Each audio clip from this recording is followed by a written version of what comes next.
Rockaways Productions presents The Casey Waters Show, Episode 501, The Presence. Hello, I'm your host, Casey Waters, and today I will continue with Finding the Science. Here, I look at various sciences: environmental science, physics, political science, and more. Here I look at how important it is to understand science and statistics and how statistics are derived. Later on, it's the presence. Here, I look at a spiritual presence that is with us at all times and what it could mean. Today's show will feature background footage from Long Beach Island, New Jersey. I went there recently to visit a couple of my sisters. So, now, let's continue with Finding the Science. There's the environment, environmental science. Ooh, how critical, especially with climate change. We really need to get a grip here. We are in a mass extinction event. Many species around the world are becoming endangered and extinct. Even humanity might become extinct if we're not careful with climate change. We have to be aware that there could be many aspects that might arise from it. Perhaps a new pathogen will come out from climate change, from permafrost melting, or from other things. Or just a higher temperature might lead to food shortages and other issues. Water could become scarce as drought becomes more widespread, and yet there'll be more flooding.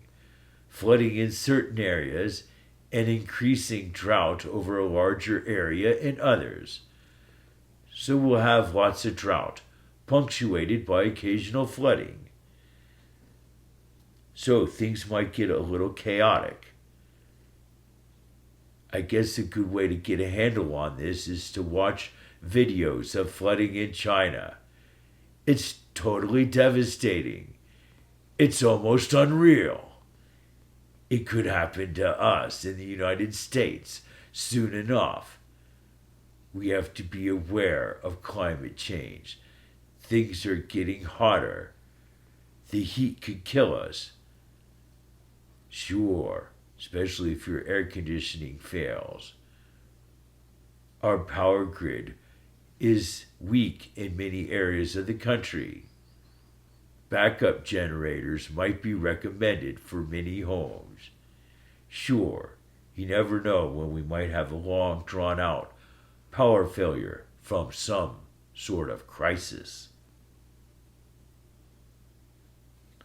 Then there's genetics. We have to be aware of genetics. Sure, genetics is being used more and more with genetically modified organisms in our food. And they're becoming more and more widespread, harder to avoid. Often, they upset my stomach. And there might be other negative consequences as well. Sure. Plus, genetics is being used, well, to treat or cure some types of disease. And that's encouraging. But even then, there might be unintended side effects. So we have to be aware of the research. We have to look into the data. Perhaps using a VPN to surf the internet, to mask our location, or perhaps even to get the internet to think we're in another country, like Britain, India, the Netherlands, or who knows where. You pick. Anyway, you could get different information, perhaps different prices on products, and different other things. I guess it's worth a peek. Perhaps, sure. Anyway, so we have to be aware that there's many changes coming in the field of genetics. Many changes coming in all sorts of sciences. Sciences that I haven't even covered here. It just goes on and on. Materials engineering, new textiles, in microscience in the sense of microscopic nanofibers and other things, nanotubes of carbon that could be used in all sorts of things. So it goes on and on. We need to investigate the science. We need to have the science available. We don't need to follow behind someone blindly and have faith in them. We need to have faith in ourselves and be able to have the ability to discover the truth on our own instead of having to rely on the truth from someone else. Because once your ability to research is stymied and stifled, and once you have to rely on the truth from someone else, well, you might not be getting the truth, or you might only be getting part of the truth, with critical information omitted. You need the whole truth. You need to know the whole situation. You need to be able to do your own research on a virtual private network, on the internet. And, well, as I said, you can mask your location and perhaps get better data. So we all need to do our research, and we don't need to be led astray by having our ability to be, or we don't need to be led astray by having our research ability and our access to research materials limited. We need to be able to research fully and have full access so we don't have to rely on others to tell us what the truth is, especially if the other is one party or one person. Well, that could be bad. The truth could get distorted, and it could hurt us all. So to help us with all of this, well, it's probably best to study STEM classes, science, technology, engineering, and math. Dive into it. Well, if you're still a student, and swim with it. Go with it. We need more scientists.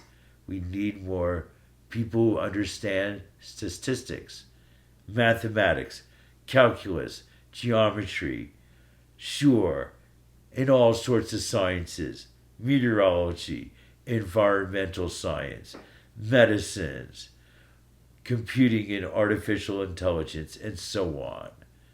Together, we could do our research, and together, we could get better at finding the science.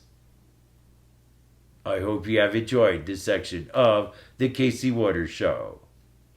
Now, it is time for the presence.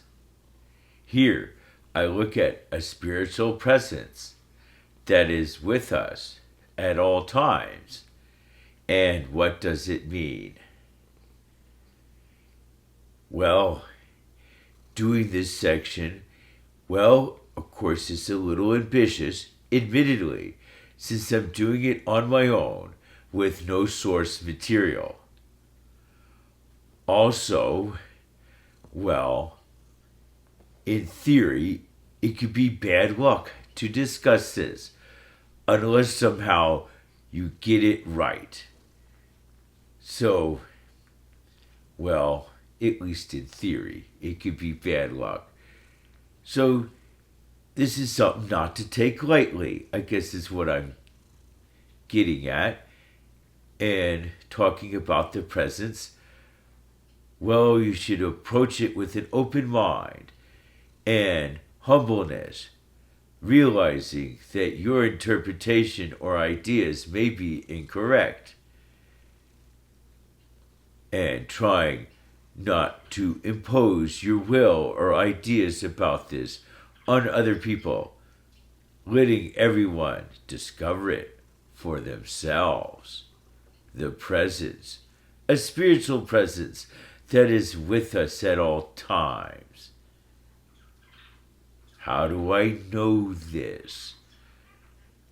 Well, I guess maybe I don't know it for entirely sure, but I'm reasonably sure there's a lot of evidence that points in that direction. Sure. Something's with us. Something's watching us, monitoring us, perhaps even helping us. The presence could do many things in theory, so we have to have an open mind. Well, what's my evidence? Well, I guess it's just a feeling. It happened a few weeks ago. I was just sitting in the yard near the house and I could just kind of feel it. It was basically saying, hello, I'm here. I'm the presence. I'm always with you. I'm monitoring you, watching you. I care about you, and I might help you from time to time, and perhaps do many other things. Sure. So, the presence, well, it spans a range from physics to spirituality. I'm trying to hit it all here, realizing that the presence might actually be detectable and evaluated, perhaps on several different levels. As I said, ranging from spirituality to physics, metaphysics, and perhaps more. As I said, keep an open mind. Sure. So this is important. So, the presence, well, it's just kind of with us. Kind of with us all the time. As I said, it's just kind of there, just kind of monitoring us in the sense of our thoughts, interactions.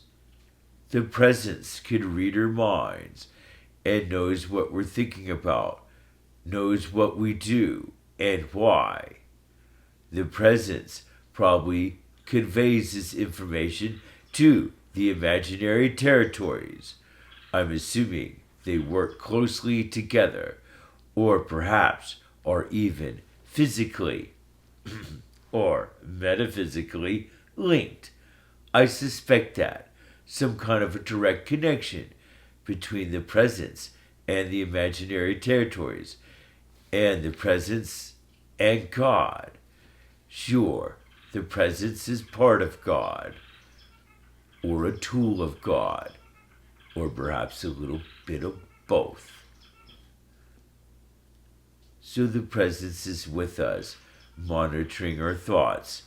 As our values and motivations change, our imaginary territory we are associated might change.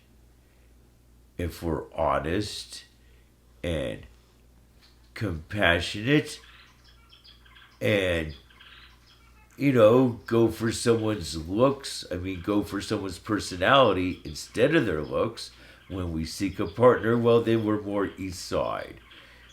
If we think deception's okay and looks are more important than personality when choosing a partner, or their social status and their job and whatnot are more important than their personalities and values, well, then you're more west side. But anyway, let's focus on the presence.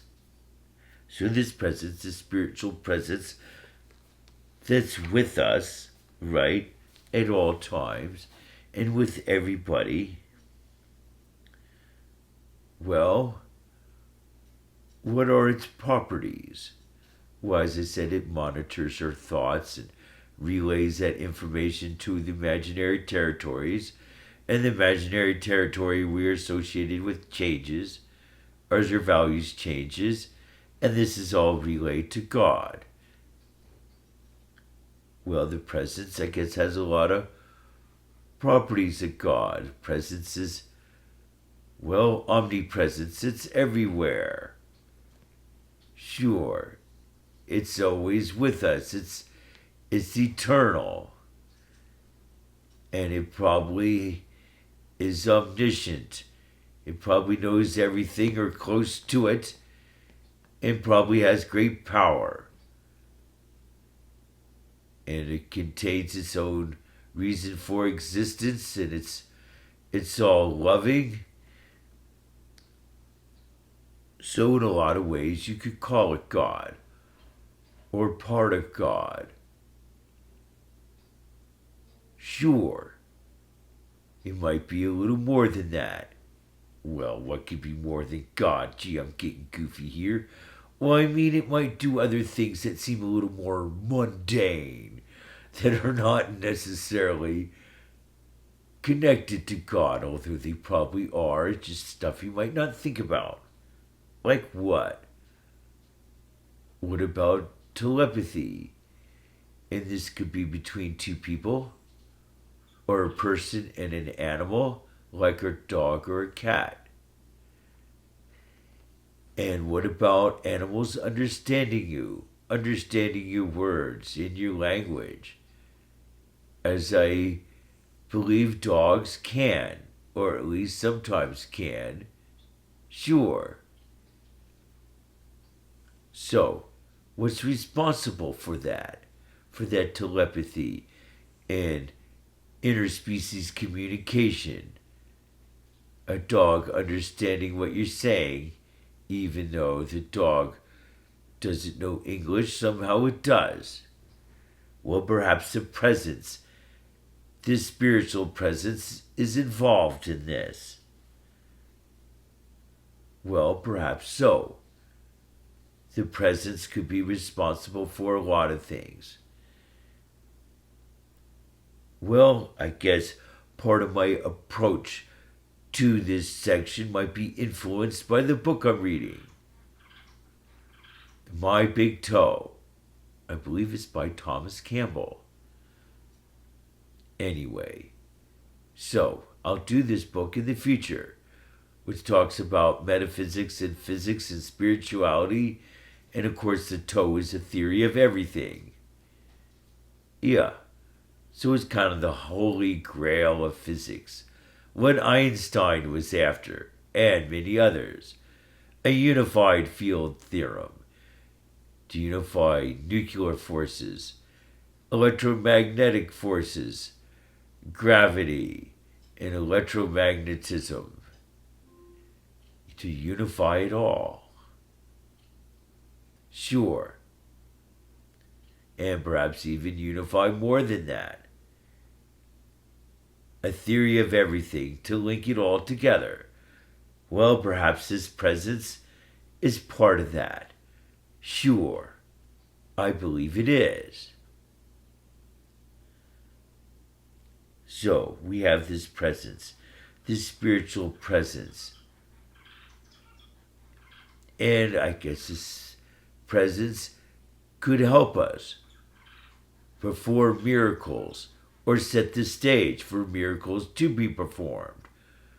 Perhaps the presence informs angels who come rapidly to our rescue, perhaps saving us from a horrific car accident or from other situations. Sure, miracles happen.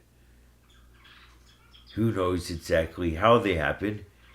Maybe it's the presence itself doing the miracles without the need for angelic assistance. It's hard to say. I'm assuming the presence could do a fair amount. It's the nothingness that everything comes from. Sure. So, we all are from that nothing, and that is where we return. We come from it and we return to it. A great void out of which everything arises. A great void that's always there, that's eternal, that's beyond time. In other words, time doesn't operate there. You're kind of just in one place at all time, or something like that, or perhaps all places in all times. Even though you might not seem like you're moving around that much, perhaps you have instant access to it. Something like that. In this place, this nothingness, out of which everything arises, including the presence. A spiritual presence that is with us at all times, perhaps comes from this void of nothingness. Sure, and perhaps God resides there too. And I guess we do too. At least between our next existence. Between death and our next existence. So perhaps in this void of nothingness, well, perhaps that's where the brain room lies. Where we negotiate with God for our next existence.